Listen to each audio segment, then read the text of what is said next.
especially across the country. It has been so cold. We've been pretty chilly at times here as well, though it's hard to talk about winter when it's like 70 degrees outside, right? Have you ever wondered, though, the effects on the cold temperatures? And trust me, it's coming up on the 7-day forecast. We're going to get back into it. But the effect that cold has on your body. Pharmacist Doug, our good friend, here to enlighten us and to comfort us as we make it through the remainder of winter. And it will show its ugly head again very soon. Yeah, and I don't want to be negative. You know, I get scolded about that. I don't want to be negative. I just want to prepare everybody because some funky things happen to your body in the cold. Well, okay. So Piper, our youngest, 6 years, constant lip licking. It's you know, especially here with the wind too. Excessive lip licking can chap your lips, of course, and then if it gets really bad, they can get infected. And so I brought some examples of good. So tell me about this one. This is I love lip balm. Burt's Beeswax is what we typically use.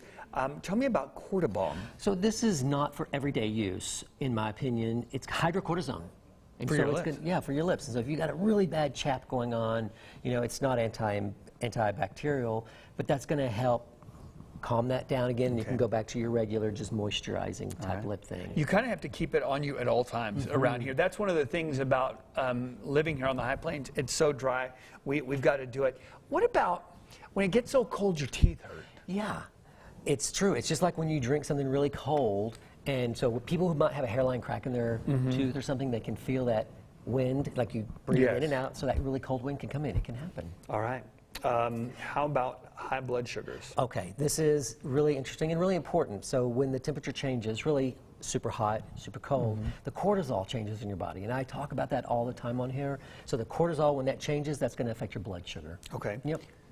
What about your body built a better brown fat? Tell me what that means. I don't know. That sounds disturbing. What is it? What are we talking about? So in the nutrition circles, there is white fat and brown fat. And brown fat is better because brown fat actually it uses calories, but the key is you want to do exercise in the cold. So so I want to clarify that a little bit because I don't want you to go outside in the 20-degree weather and do exercise because that's hard. You're out there doing squat thrust during a snowstorm. Don't do that.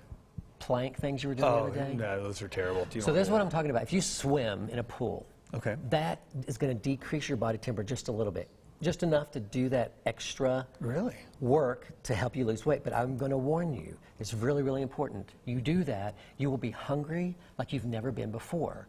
And you're truly, truly hungry. So if you're trying to swim to lose weight, just know, don't eat more.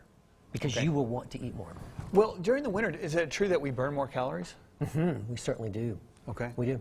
Now, to do that, though, I mean, if you're going to incorporate that in your exercise, you have to get a good sweat going. Okay. Dehydration. I think a lot of people forget to stay hydrated because typically when it's hot, that's a reminder, oh, you need to drink lots of liquids. During the winter, we're not hydrating enough. We're not sweating. Yeah. We sweat, but it's wicked away with the wind or the cold, and so you forget to rehydrate. It's a really dangerous time of year for that. I just went through one of the worst migraines that I've ever had this past December. Yes, and that's 2 things, dehydration and vitamin D, because we're indoors more often, less sun. So vitamin D is really imperative for migraines, and that's those 2 things, hydration. And I tell you what, we have so many more to go through here, from asthma to your eyes to snow blindness. We're going to put those over on the website. Doug, we appreciate you coming in. As always, you always introduce us to some stuff I've never heard of before, and you've definitely done that today with Cordybalm. If you want Doug, you can find him on Facebook, email, all that good stuff. You can see him in person over at Drug Emporium. Up next, every day, we learn something new. After the break, Jody Holland is in to break down